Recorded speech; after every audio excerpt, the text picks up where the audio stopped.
premier principe de on parle vraiment de Jésus, de Dieu, du commencement vraiment de l'Église. Et ce soir, c'est Tolvé, pasteur Tolvé, qui va nous parler sur le renouvellement de la pensée.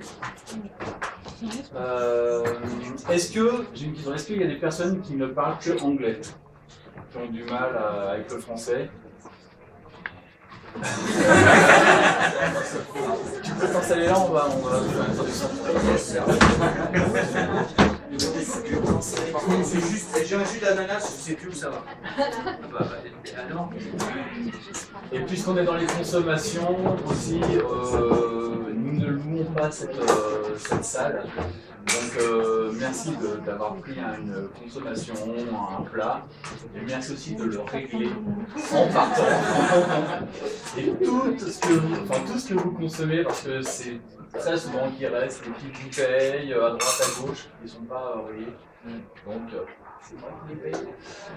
Donc je suis généreux, mais à la fin du mois, ça se ressent un petit peu. Donc merci pour ça. On va remettre cette soirée dans les mains du Seigneur. On va prier. Seigneur Jésus, merci pour ta présence, Seigneur. Merci pour tout ce que tu fais dans nos vies, Seigneur. On te prie, Seigneur, pour que vraiment tu sois présent au milieu de nous, Seigneur. Là où 2 ou 3 se réunissent en ton nom, Seigneur, tu es présent, Seigneur. Je te prie, Seigneur, pour que vraiment ta parole nous édifie, Seigneur, nous fasse grandir, Seigneur. Qu'on puisse sortir de cette soirée, Père, vraiment rempli de ta présence, de ta sagesse, Seigneur. Et vraiment, on veut apprendre plus de toi, Seigneur. Que vraiment ta parole nous transforme, Seigneur. Et vraiment, Père, Seigneur, renouvelle nos pensées. Comme le pasteur Tobé va nous enseigner, Seigneur. Gloire à toi, Père. Au nom de Jésus, Amen. Amen. Tobé, la parole est à toi. Merci.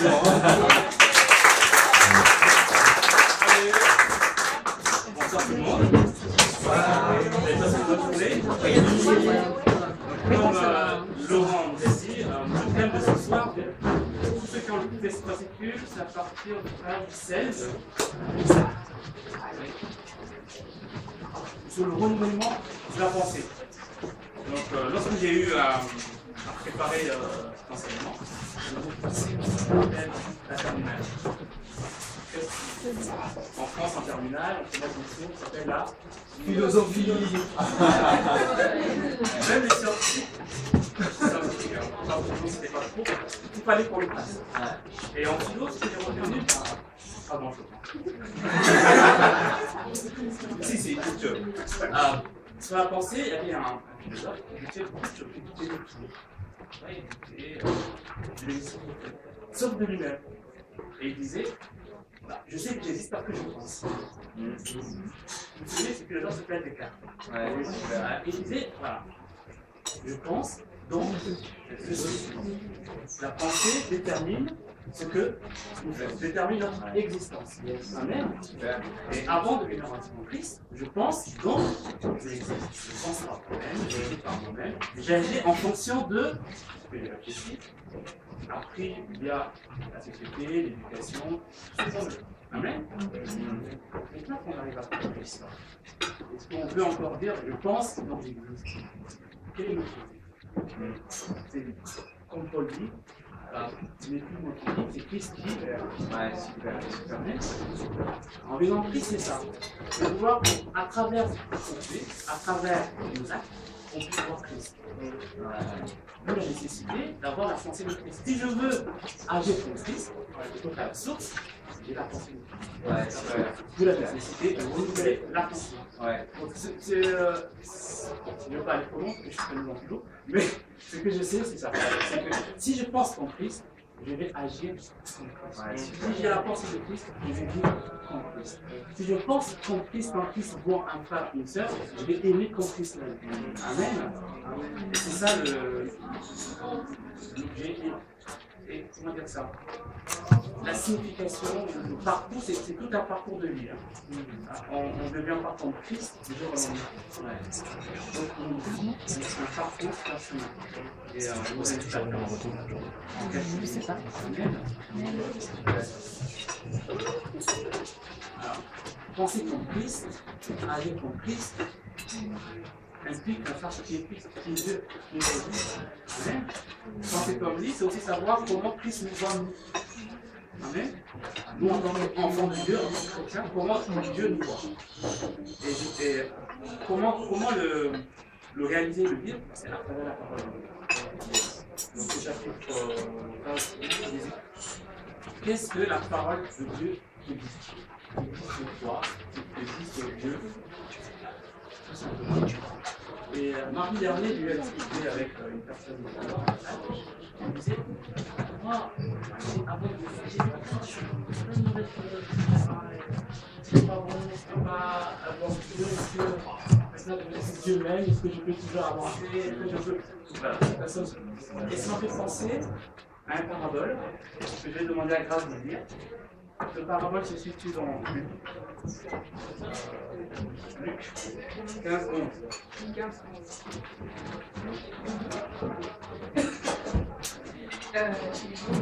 Verset 11. Puis il poursuit. Un homme avait 2 fils. Le plus jeune lui dit, mon père, donne-moi ma part d'héritage, celle qui doit me revenir un jour. Et le père fit le partage de ses biens entre ses fils. Quelques jours plus tard, le cadet vendit tout ce qu'il avait reçu et s'en alla dans un pays lointain.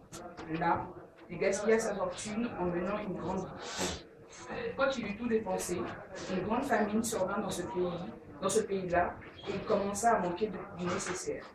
Alors il alla se faire embaucher par l'un des propriétaires de la contrée. Celui-ci l'envoya dans les champs garder les porcs.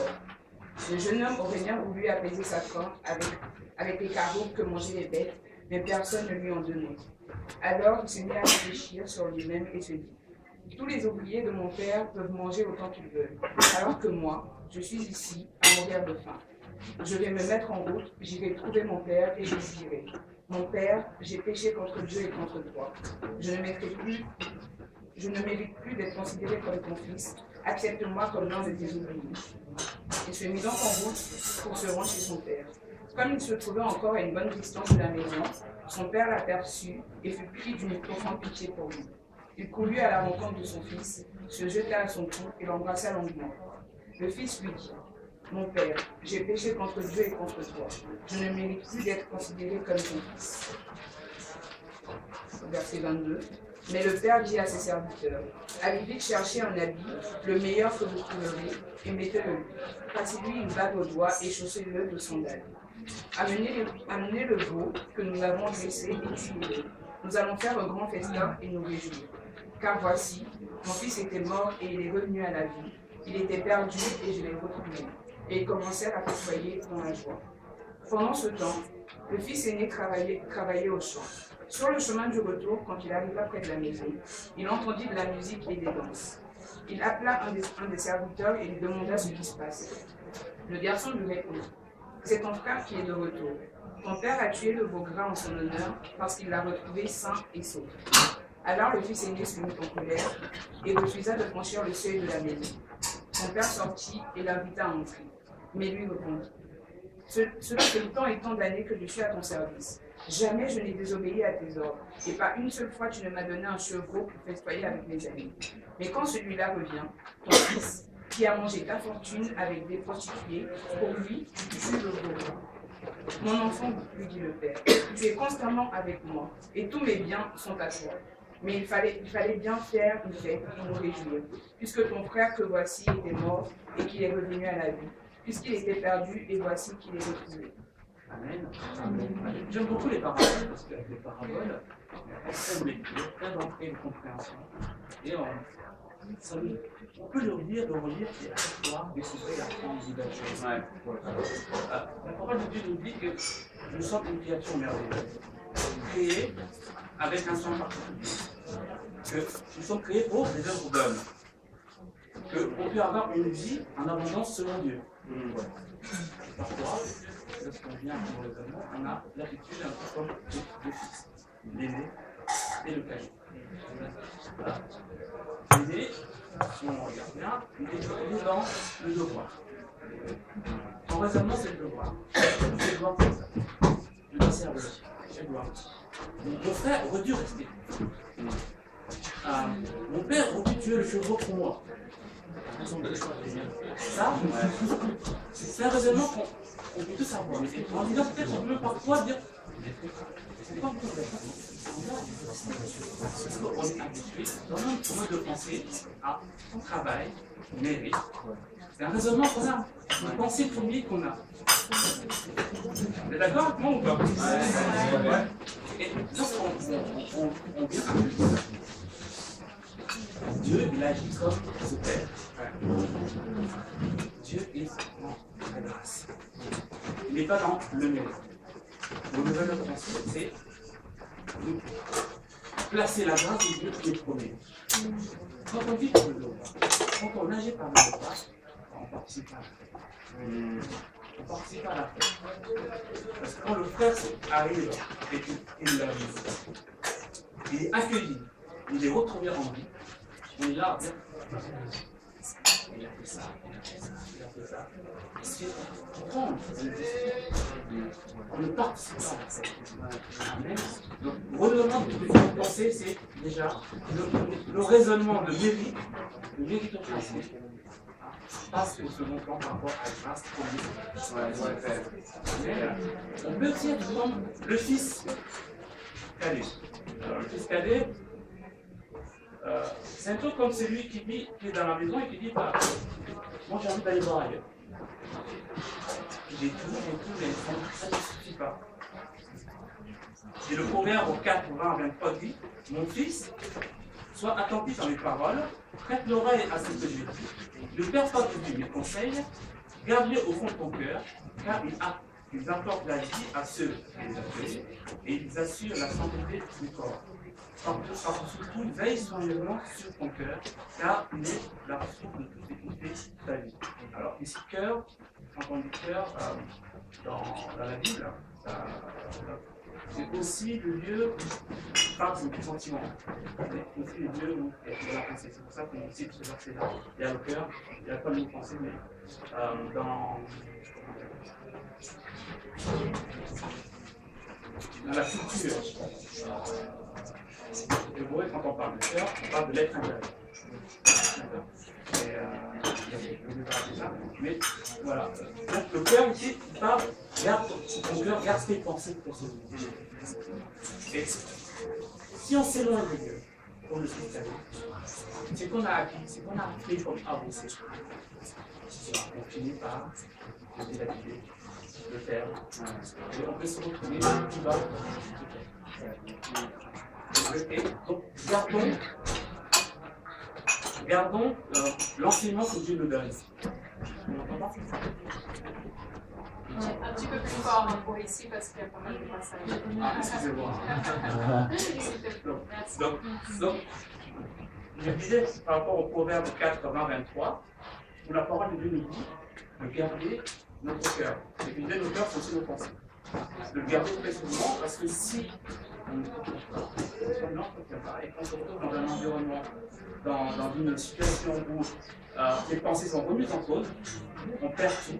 Tout ça se retrouve comme dans la situation du fils cadet. Alors, ce fils cadet, il dilapide. Il part avec un trésor, il part avec un capital. D'accord? Et il dilapide tout. Il se retrouve à garder quoi? À garder des choses. Alors, le cochon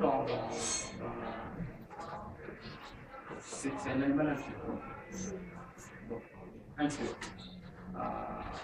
Non seulement à garder les cochons, mais à vouloir désirer même à manger ce que les animaux impurs mangent.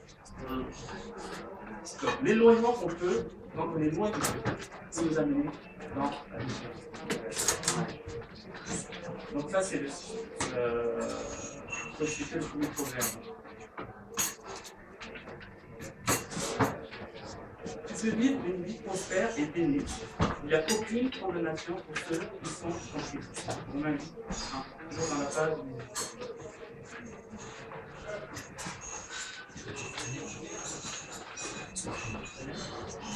Le fils, je reviens au fils aîné. Le fils aîné était dans l'environnement du Père, dans la présence du Père. Mais il était triste comme ça. Il ne faisait pas la paix. Il ne faisait pas la paix parce que dans son raisonnement, comme je disais, par rapport à mes pratiques, par rapport à raisonnement, etc. Et parfois, nos raisonnements peuvent nous empêcher de bénéficier de la bénédiction de Dieu. Elles ne sont pas renouvelées à la lumière de la parole de Dieu. Dieu nous donne des choses et on ne les saisit pas. Dieu nous offre en cadeau, on ne va pas les chercher. Parce qu'on se dit, ah, peut-être qu'il aurait fallu que je fasse ça. Ah, peut-être qu'il aurait fallu encore faire ceci. Or, Dieu t'aime tel que tu es. Renouvelle ta pensée et saisis pleinement les bénédictions de Dieu. Là où tu es, là où tu es venu à lui. Amen. La parole de Dieu dit qu'il n'y a aucune condamnation. Et ces bénédictions sont sur le tous. J'ai plus d'égalité. Amen. Tu peux t'approcher avec assurance du trône de Christ. Tu peux t'approcher avec assurance du trône de Christ. Là, je reviens encore au Piscanet. Alors, le Piscanet qui a tout dilapidé, qui a mené une vie de débauche, comme on l'a vu, qui va jusqu'à pouvoir manger la nourriture qui était donnée de nourriture, revient dans le fait. Il revient dans le fait. Alors, ces motivations au départ sont, quand on relit le texte, ne sont pas très mal. En fait, ils ne reviennent pas par amour pour le faire. Qu'est-ce qui est tout ça revient? C'est la femme. Comment? Puis la femme. Et là, ils se bien. Et ce qui est étonnant, le père le voit devant. Avant même qu'il dise quoi que ce soit, il fait tout au père. Et ça, c'est l'amour de Dieu. L'image, renouveler notre pensée, c'est voir Dieu comme Dieu. Ce Père qui nous aime et qui va au-devant de notre Dieu. Ouais, c'est super. C'est pied. Quand on voit l'image, on doit s'imaginer que la Vierge doit sentir. On doit sentir vraiment il arrive avec le Père avec toutes ces émotions. Il y a aucune condamnation. Dieu ne raisonne pas par rapport à la hauteur de nos niveaux, des péchés qu'on a pu faire ou l'éloignement qu'on a pu mettre nous-mêmes. C'est son propre initiative qu'il a fait. Pire, il demande l'héritage du vivant de son père.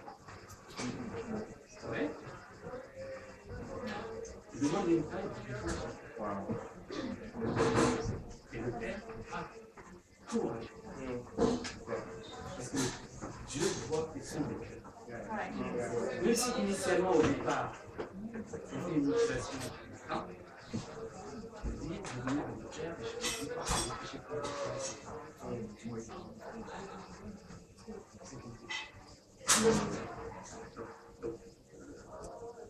Le renouvellement de la pensée, c'est saisir de toute la parole que Dieu donne, le enseignement, et se l'approprier. Dire ça, c'est pour moi. Ça, c'est pour moi. Ça, je vais le vivre. Ça, je vais partager autour de moi. Alors, quand on continue, vous voyez le chemin, il arrive sur le chemin, le père qui retourne, et il fait un geste qui est extraordinaire. Il lui dit, je ne suis plus digne d'être appelé ton fils. C'est une liste. Je ne suis plus digne d'être appelé ton fils. Je viens pour te servir. Le père doit donner l'anneau, le bague, pour dire, tu es le fils. Tu retrouves ton fils. Tu retrouves ta place. Et on fait la on va garder cette parabole. On va continuer au chapitre 3. Alors, quelques clés pour renouveler cette pensée.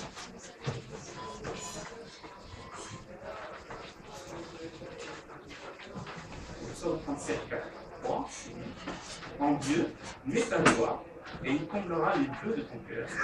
C'est à l'Éternel qu'il faut remettre tout ton avenir et confiance en lui et il agira. Lorsqu'on peut se retrouver dans la situation de fiscalité, de vouloir aller chercher un monde meilleur qu'ailleurs, ça peut être en Dieu, je mets ma joie et il comblera les vœux. C'est à l'Éternel qu'il faut remettre tout mon avenir. Et j'ai confiance en lui. Amen. La sensation de dire, est-ce que Dieu m'accompagne dans ce que je veux faire? Est-ce que Dieu y arrive?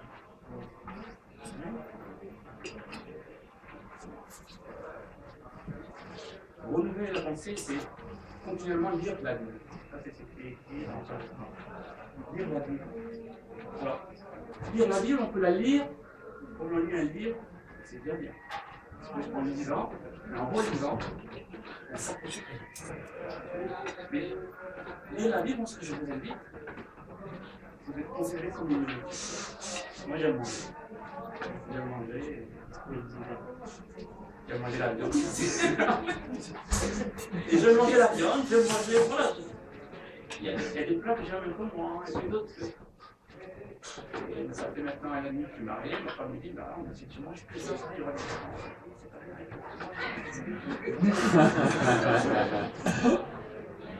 Et elle a raison.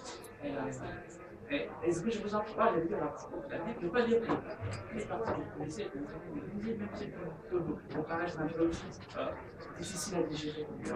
Ou à aider au premier abord. Lorsqu'on mange quotidiennement cette parole, lorsqu'on s'en nourrit quotidiennement, ça va constituer nos ADN, nos cellules, notre mode de pensée, notre mode de réflexion. Elles vont nous aider à voir comment Dieu est défini. Comment il est? Comme on vient de le lire, on voit que le cœur, la terre, vient de la force. Et on peut aussi y voir et on va modeler notre façon de voir notre façon de réagir. Souvent on dit quand on veut voir quelqu'un, on le pince, il réagit tout de suite. Il n'a pas de réflexion, c'est ça que tu vois son premier caractère. On se continue à se mettre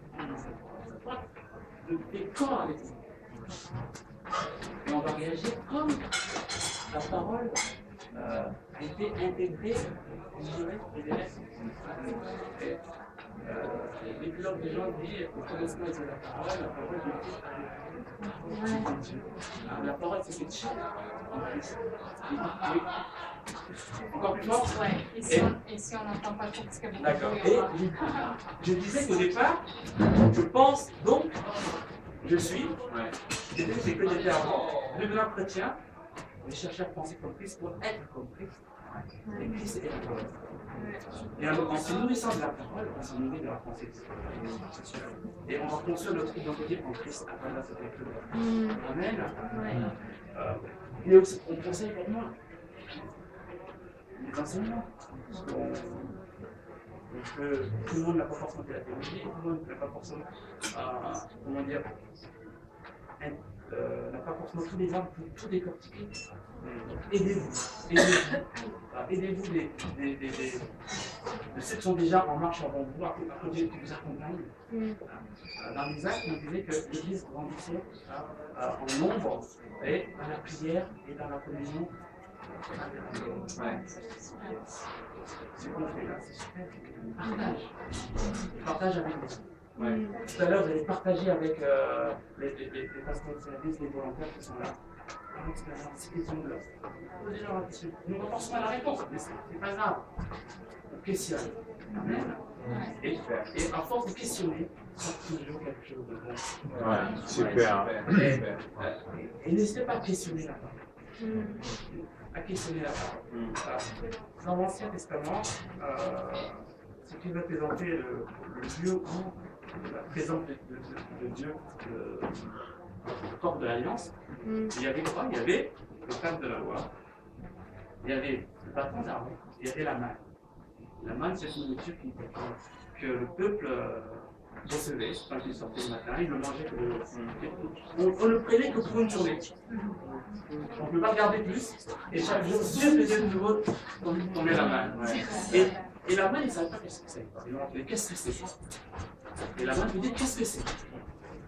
Et moi, je trouvais extraordinaire que dans l'Arche de la main, il y a la parole de Dieu à côté avec une question. Wow, super. Qu'est-ce que c'est? Et ça devient une habitude. Et on comprend toujours ce qu'on saisit. Mais c'est pas grave. Ils n'ont jamais eu la réponse de qu'est-ce que c'est que la main. Mais ça leur a nourri. Amen. Donc, renouvelons notre pensée en questionnant la parole. Et ça va nous faire avancer aller de la Génial, t'es bien. Ouais, super. Excusez-nous, on prend une note.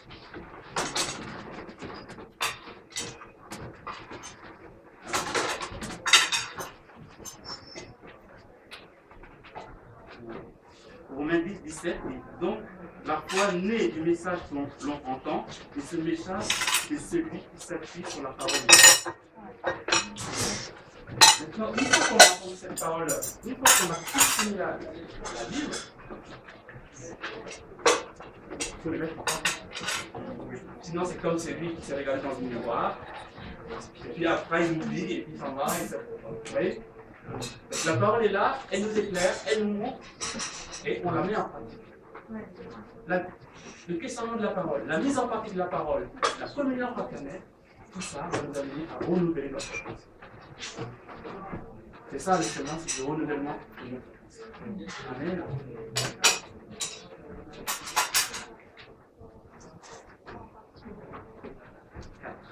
J'arrive un peu plus vite. Chapitre 4, page 22. Pourquoi devons-nous renouveler notre pensée? J'espère a déjà répondu ou pas. Pourquoi devons-nous renouveler notre pensée? J'ai dit à l'introduction que le renouvellement de notre pensée, c'était avoir la pensée de Christ pour vivre comme Christ. Mais c'est prendre conscience que nos pensées, à l'origine, sont loin, très loin de la pensée. Il faut prendre conscience de ça. Et quand on n'a pas pris conscience de ça, on ne se met pas en haut. Prenons conscience que nos propres pensées sont loin de la pensée.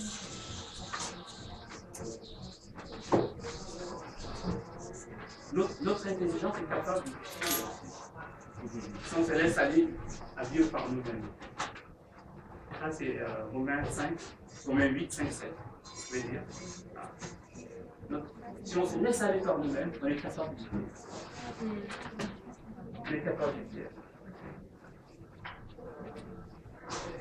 Nos pensées peuvent polluer notre vie. Parfois, lorsqu'on doit rentrer par exemple ensemble, et que si nos pensées ne sont pas en accord, qu'est-ce qui va se passer? Les uns vont dire Dieu, c'est que les autres sont en train de penser.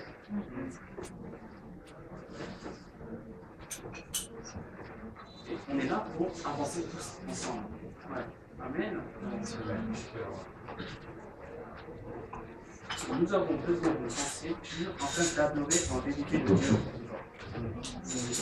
C'est le premier commandement. Premier commandement.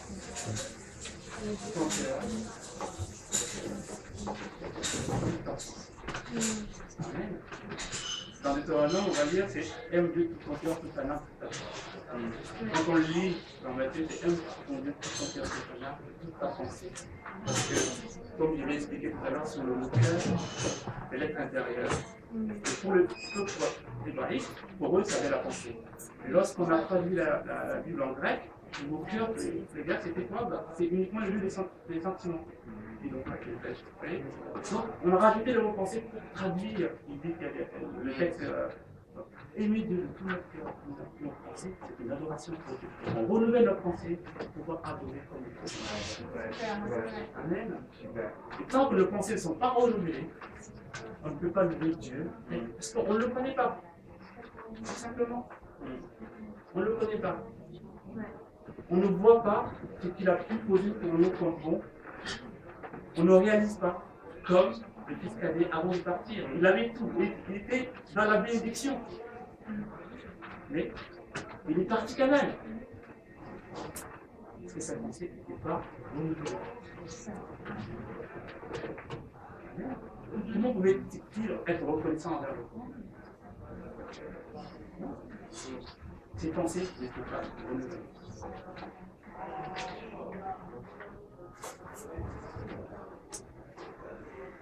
Une pensée renouvelée mène à la victoire. Pourquoi ça nous mène à la victoire? Parce qu'on va se saisir des promesses et des vérités de Dieu auxquelles on s'est accroché. La parole de Dieu me dit, je suis guéri de ma prophétie. La parole de Dieu, je suis assis à la droite du Père, je suis assis à la droite du Père. La parole de Dieu me dit, traverse, c'est par là qu'il faut passer, je vais y aller. Je vais vous raconter juste une petite histoire. Il y a 2 ans, j'étais parti en Marseille, et à Marseille, il y a une calanque. Et on voulait aller dans cette calanque. On arrive, on voit un peu accéder aux calanques. Une route très étroite, au moins de mon point de vue. Et c'est pas possible, on peut pas aller là. Cherchons un autre chemin. On essaye, c'est pas là, c'est pas possible, c'est pas là. On reste là, un quart d'heure plus tard, on voit un père de famille avec 2 enfants, de 7 ans. Ils viennent, voilà, ils vont trouver le chemin, on va les suivre. Ils arrivent, qu'est-ce qui se passe? Ils empruntent le chemin que je voyais vite. Alors je dis, c'est fou, il faut se perdre, il va. Ils arrivent, ils y passent. Bon, si les enfants de 5-6 ans y arrivent, je vais essayer quand même. Alors, je prends quoi demain, j'essaie d'y aller. La peur, le vide, je voyais là les deux, c'est pas possible, j'essaie de m'agripper, je me faisais râper. Et moi qui ne comprenais rien, je me dis, mais pourquoi ça? J'ai dit, mais j'ai peur du vide. Et finalement, quand bien que mal, on arrive à être là-bas, mais je n'étais pas tranquille. Je me dis, mais comment j'ai fait pour j'étais pas tranquille. Et finalement, pour le retour, c'est un peu moins difficile. Et une fois de l'autre côté, je voyais les en fait, c'était pas aussi rien que ça. Vous voyez? Ma peur qui a conditionné ma pensée, tu me dis, ah ben ça c'est pas possible. Et parfois, dans les vies spirituelles, on peut être bloqué par ces peurs, par ces craintes, parce que nous pensons encore renouveler à travers la parole.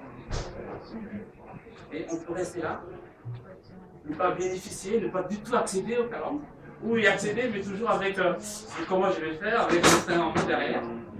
Ouais. Et du coup, on n'est pas libéré. On ne profite pas pleinement de la sécurité. Ouais, super.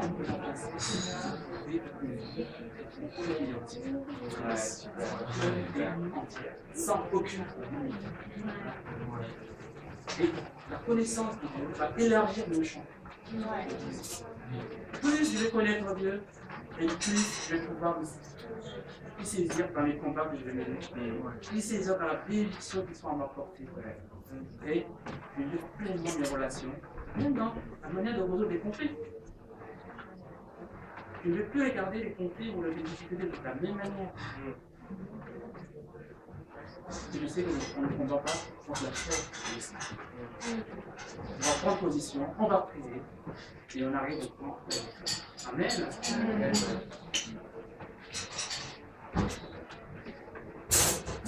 Est-ce qu'il y a des questions à ce stade? Comment on fait des fois quand on lit la parole et la logique prend le dessus? Oui. Je te dis, ça fait trop fort. Enfin, la logique, comme toi, quand tu fais les chemins, la logique, la logique, pour moi, c'est point et je prends pas ces risques. Ouais. Alors, Je pense que des fois, la logique, quand tu es trop centré dans le rationnel et logique, ça t'élimine des fois. Ouais. Je ne sais pas si on dit logique, parce que Dieu ne demande pas d'être illogique en soi. Ouais. Donc c'est. Mais c'est une autre logique. C'est une autre logique. Dieu ne demande pas d'être illogique, d'être en soi. Non, c'est de rentrer dans la mesure de Dieu. Ouais, super. Dieu nous invite à rentrer dans sa logique. Si on prend la logique du fils cadet, le fils aîné, allez voir faire la fête, le fils cadet, c'est sa logique.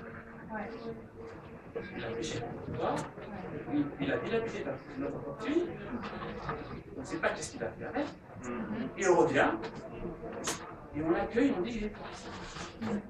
Ça, c'est la logique. La logique de Dieu, c'est tu as fait le demi-tour, le pas pour revenir vers moi, je t'ai fait le bon. Et tu t'établis dans une relation d'amour. Et tu vas agir non pas par devoir, non pas parce que tu es par amour, parce que moi je suis. Ouais, super truc. Ça, c'est le premier. D'autres questions?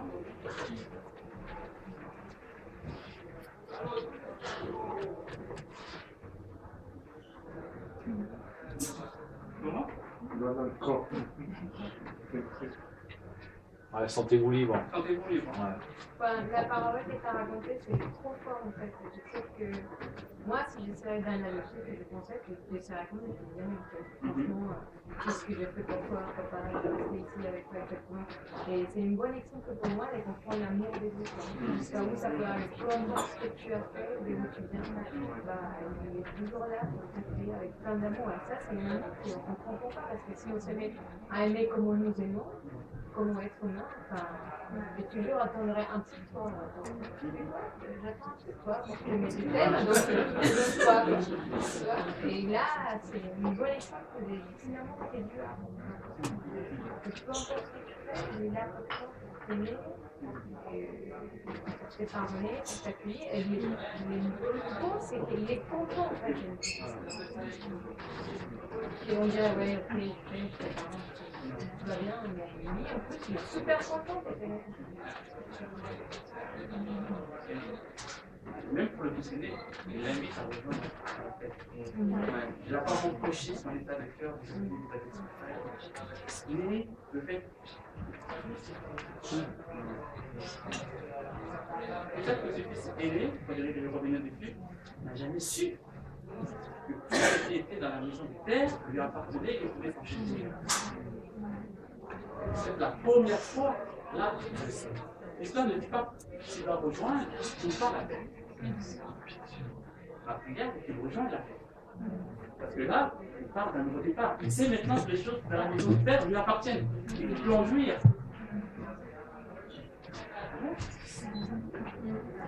Oui. Ouais, je voulais savoir, enfin, je me suis dit une fois, mais je ne sais pas ce que ça vaut, donc j'en profite, là je pose la question. Je me suis dit que pour la Bible, il fallait absolument la lire personnellement, c'est-à-dire faire un effort, de poser ses yeux sur les caractères, de les déchiffrer, de se les approprier, et pas simplement de l'écouter. Parce que j'ai l'impression qu'il y a un processus, je ne sais pas ce que ça vaut, hein, pour répéter. Il y a un processus quand on déchiffre et quand on prend justement possession de la parole de cette façon-là, et justement elle nous travaille de l'intérieur. Parce que tout à l'heure, je ne sais pas si j'ai bien compris, mais il semblerait qu'on puisse faire un parallèle entre la parole égale Jésus. Je suis peut-être un peu rapide. Oui, mais la parole de Dieu. Quand on lit l'épilogue de Jean, le commencement était la parole était avec Dieu. La parole était avec Dieu, voilà, c'est par rapport à ça. Et la parole s'est faite chair. Voilà. Donc, est-ce qu'on peut éventuellement faire ce parallèle ou c'est dans ma tête On peut faire le parallèle dans le sens que la parole dans sa globalité, la parole de Dieu dans sa globalité,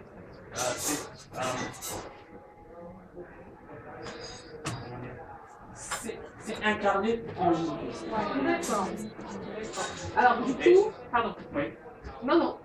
Et au commencement, donc, c'est ça. Dans mon épilogue de gens, quand on lit, ça nous ramène à la Trinité, mais bon, ça dit que Jésus est Dieu et Jésus était avec Dieu dès le début. Mais donc, la lecture par rapport au fait d'écouter la Bible en audio, est-ce que vraiment il y a quelque chose d'important dans le fait de lire ou pas forcément? Non, c'est au-delà de lire ou de l'écouter, est-ce que je m'approprie? D'accord. Est-ce que je m'approprie cette parole? Merci. Yes. Yes, I do.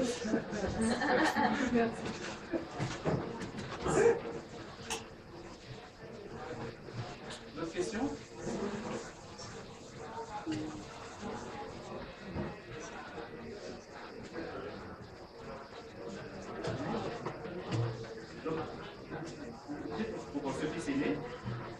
il a appris, on a contribué dans une déclaration de colère par rapport à son frère. Pourquoi tu fais ça? C'est important de venir admirer dans la prière, même quand on n'est pas. Même quand on n'est pas. Ouais. Il faut venir dans renouveler notre. Parce que voilà, on a notre logique qui est là, qui génère de l'amertume, du contentement. Ou on reste avec. Ou on vient à Dieu. Mais moi, je ne comprends pas, pourquoi c'est comme ça? Là, Dieu te dit, oui, c'est comme ça, parce qu'il y a ça, parce qu'il y a ça, parce qu'il y a ça. Et si on a un cœur ouvert, on écoute, on s'approprie et on apprend. On a avancé d'un pas. Amen. Donc, la prière, c'est très important, quel que soit l'état de foi. C'est. Je connais mieux ma femme aujourd'hui, après, au sommet de mon il y a un an, pourquoi? Parce que je l'ai côtoyé. Et je l'ai côtoyé quotidiennement, j'ai partagé des choses avec, et c'est pareil avec lui. Et le renouvellement de la Bible, c'est une façon de s'approcher de Dieu. La prière, une façon de s'approcher de Dieu. Les frères et sœurs, l'église, je vais devenir à l'église. Que Dieu laisse à lui. Et ça renouvelle. Amen. Amen. Je ne sais pas si j'ai l'heure. On a un candidat. On a un peu de temps.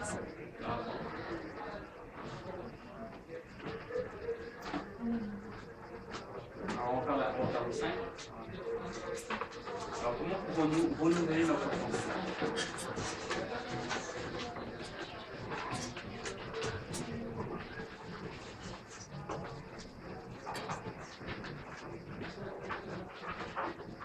J'aime bien le Romains 5, 8, 5, 9, qui dit qu'il permet au Saint-Esprit de tenir. On ne peut rien faire par nous-mêmes. Ça. On ne peut rien faire par nous-mêmes. Je disais au départ, je pense, donc je suis, et que nos pensées pouvaient nous amener dans des choses moyennes. Si on pense pouvoir faire des choses par nous-mêmes, ça va encore nous décider. Ce qu'on peut faire par nous, c'est prendre la décision de faire. Et laisser que cet esprit œuvrer en nous.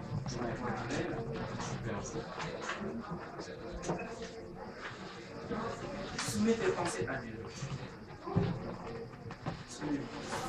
Quel que soit tes pensées. Soumets-les.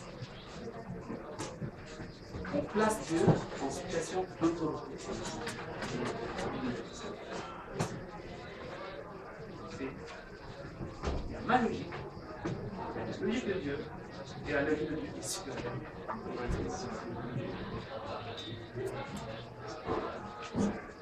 Agis, obéis et agis selon la parole de Dieu sans attendre. Je disais tout à l'heure, on ne savait pas pour le fils aîné, si finalement il va rejoindre la fête qui n'est pas. Mais en tout cas, le Père lui a invité. Il l'a invité, viens rejoindre la fête. Et moi, ce que je veux faire, j'exhorte, c'est de répondre à cette activité. À chaque fois qu'il le fait. À chaque fois qu'il vous reprend. À chaque fois où son raisonnement vient remettre en place votre raisonnement. Prenez le chemin que Dieu vous présente.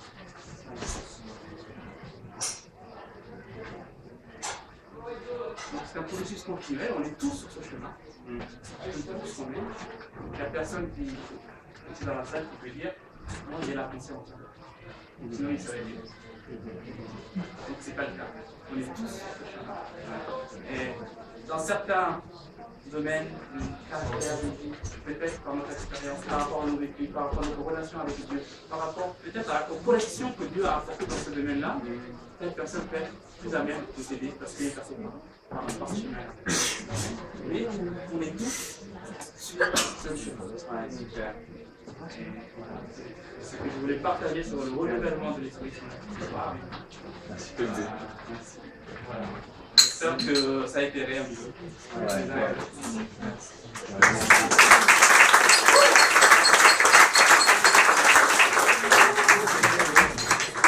Merci Tom B pour ce bon partage. Je suis vraiment très enthousiaste pour cette soirée. Est-ce que vous voulez vraiment renouveler vos pensées? Génial. Donc, dans Jean 15, dans Jean 10, on est appelé à avoir une vie en abondance. Moi, je veux une vie en abondance. Qui veut une vie en abondance? Renouvelez vos pensées, pensez-y, croyez-y, et demandez vraiment au Seigneur, au Saint-Esprit de vous aider à vraiment avancer et renouveler vraiment nos pensées. Vraiment, tournons nos pensées vers le Seigneur et pas vers nos propres envies. Donc on est disponible pour répondre à vos questions, pour discuter ensemble. Voilà, donc on va se mettre à des endroits stratégiques pour pouvoir parler avec vous. Allons-y. Est-ce qu'il y a des questions? Je te voyais même pas. Ça c'est à toi. Ouais. Donc, Ça va? Oui.